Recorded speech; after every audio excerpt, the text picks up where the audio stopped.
보험 설계사를 준비 중이거나 지금 보험 설계사인데 이직을 준비하고 계신가요? 출근만 하면 몇백만 원 준다더라, 회사 옮기면 남은 자녀 수수료 다 챙겨준다더라, 이런 이야기 들어보셨나요? 처음 시작하는 분들은 출근만 하면 몇백만 원 준다고 해서 갔더니 실적 압박, 가족계약 강요하고 그만두려 했더니 환수 조건을 나중에 알게 돼서 이러지도 저러지도 못하는 상황이죠. 실적이 그래도 좋았던 분들은 회사만 옮기면 남은 자녀 수수료만큼 다 준다고 해서 갔는데 보증이 안 돼서 수천만 원을 빚지게 되는 상황이 발생합니다. 정착지원금은 공짜 돈이라는 인식이 있지만 그 뒤에 숨겨진 환수 구조와 책임 업적을 확실하게 알아야 빚지면서 손해보는 일이 없습니다. 이 영상을 끝까지 보시고 정착지원금의 실제 구조와 위험 요소를 잘 파악하시길 바라겠습니다. 정착지원금은 보험사나 지회에서 이직하는 설계사들에게 일정 기간 동안 지급하는 금전적 지원을 의미합니다. 회사 입장에서는 좋은 분들을 도입하거나 보험 설계사 입장에서는 기존 회사를 옮기고 싶은 여러 가지 이유와 상황이 발생하거든요. 정착지원금은 어떻게 보면 잘 활용하면 좋은 제도이고 잘못 사용하면 노예 계약이 됩니다. 새로운 환경에서 안정적으로 정착할 수 있게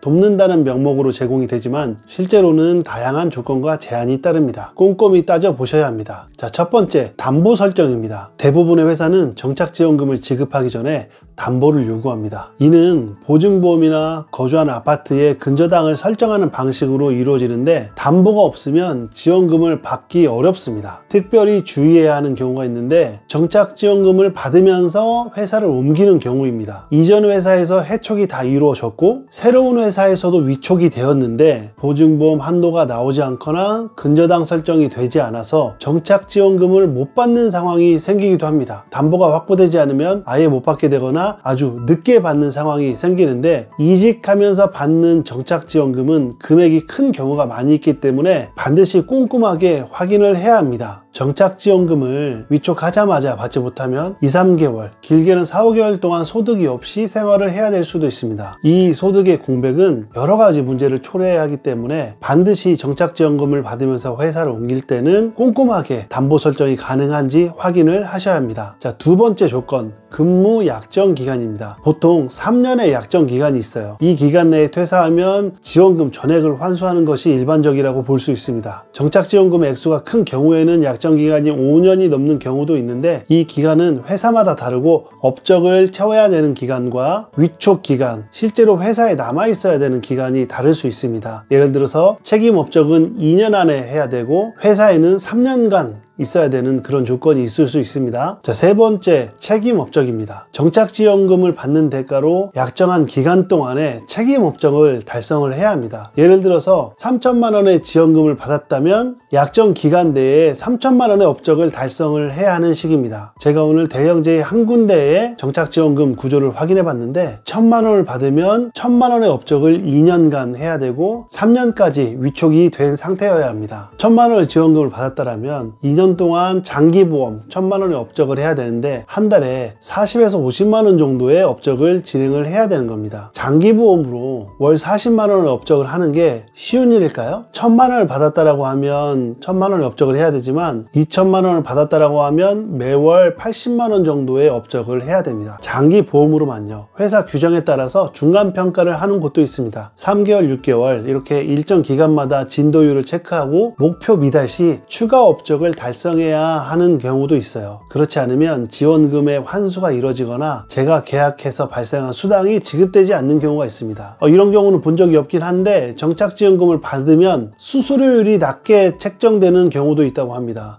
제가 본 적은 없지만 이런 이야기가 있으니까 잘 한번 확인하셔야 될 것 같아요. 자, 예를 들어서 어떤 설계사가 2천만 원을 받고 회사를 옮겼다고 생각해 보겠습니다. 약정 기간은 2년이고 책임 업적은 2년 동안 2천만 원의 업적을 해야 돼요. 2천만 원을 24개월로 나누면 한 달에 83만 원씩 해야 합니다. 개인 영업을 하면서 한 달에 83만 원의 장기보험을 한다는 것은 사실 쉽지 않습니다. 법인 영업의 경우에는 경력자가 이직을 했다라고 하면 좀 안정적으로 계약을 할 수는 있지만 처음 영업을 시작하시는 분이 법인 영업으로 한 달에 83만 원씩 한다는 거는 쉽지 않습니다. 이 업적 기준이 과하다고 느껴지실 수 있지만 회사마다 기준이 좀 다르고 제가 드린 이 기준은 여러분이 다 아시는 대형지회의 정착지원금 기준입니다. 책임업적을 못 맞추게 되면 당연히 정착지원금은 환수가 되고 사실 80만 원 정도의 업적을 못하는 체력이기 때문에 또 무리하게 계약을 체결할 수가 있어요. 그러다가 계약이 깨지기라도 하면 계약이 3, 4개만 깨져도 2천만 원 정도의 또 환수가 발생할 수 있습니다. 제가 정착지원금 2천만 원 받았던 거, 그 다음에 수당으로 2천만 원 받았던 거 다 뱉어내게 되는 것이죠. 그래서 계약서 내용을 철저하게 검토해야 합니다. 정착지원금의 조건, 수수료율, 근무 약정 기간, 그 다음에 위촉 기간 이런 부분들을 상세하게 확인해야 되고 내가 불리한 조건이 없는지 철저하게 검토해야 됩니다. 자, 요구되는 업적을 현실적으로 달성할 수 있는지 꼭 판단해야 돼요. 내가 만약 2천만 원을 받으면 한 달에 80만 원 이상의 계약을 해야 되는데 실질적으로 내가 80만 원의 계약을 해본 적이 없다. 사실 이 목표는 무리하다고 볼 수 있어요. 무리한 목표 설정은 반드시 피해야 합니다. 정착지원금을 너무 무리하게 받아서 환수가 발생하면 그것을 메꾸기 위해서 다른 문제들이 또 발생을 하게 됩니다. 안전하게 정착지원금을 좀 낮게 받는 걸 추천드려요. 안전한 방향으로 달성 가능한 만큼 설정하시고 받으시길 바랍니다. 업적을 못 맞추게 되면 약정 기간도 준수하지 못할 가능성이 커집니다. 자, 정착지원금은 노예다. 정착지원금은 나쁜 것이다. 정착지원금은 악마 계약이다. 이렇게 이야기하시는 분들이 있습니다. 하지만 정착지원금은 노예 계약이 아닙니다. 어떻게 하느냐에 따라서 노예 계약이 될 수도 있고 좋은 계약이 될 수도 있습니다. 회사 입장에서는 좋은 컨설턴트를 모셔오는데 효과적이라고 말씀드렸습니다. 컨설턴트 입장에서는 현재 있는 회사의 제도나 상위 관리자에 대한 불만이 엄청나게 있는데도 남은 자녀 수수료 때문에 울며 겨자 먹기로 남아있는 경우가 많습니다. 현재 저랑 친한 지인도 그런 상황에서 회사를 나오고 싶어도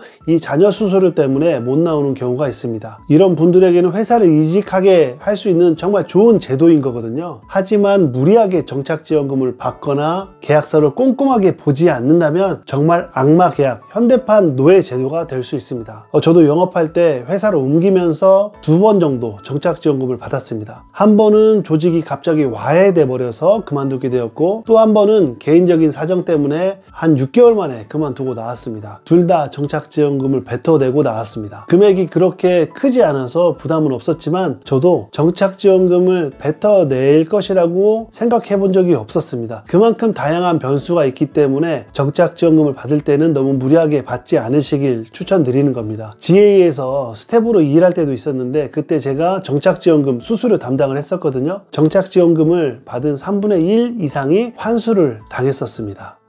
정착지원금이라는 것은 매력적이고 좋은 제도입니다. 하지만 너무 무리해서 받는다면 결국 그 정착지원금 때문에 일을 그만두게 되거나 큰 빚을 지게 되는 상황도 생깁니다. 이직을 고려하시는 분들은 정착지원금의 조건과 수수료 구조를 면밀히 검토해서 장기적으로 안정적이고 유리한 선택을 하시길 바라겠습니다. 오늘의 영상이 도움이 되셨다면 구독 부탁드리고요. 더 궁금한 사항이 있으시면 댓글로 달아주세요. 제가 아는 범위 내에서 성실하게 답변 드릴 수 있도록 하겠습니다. 감사합니다.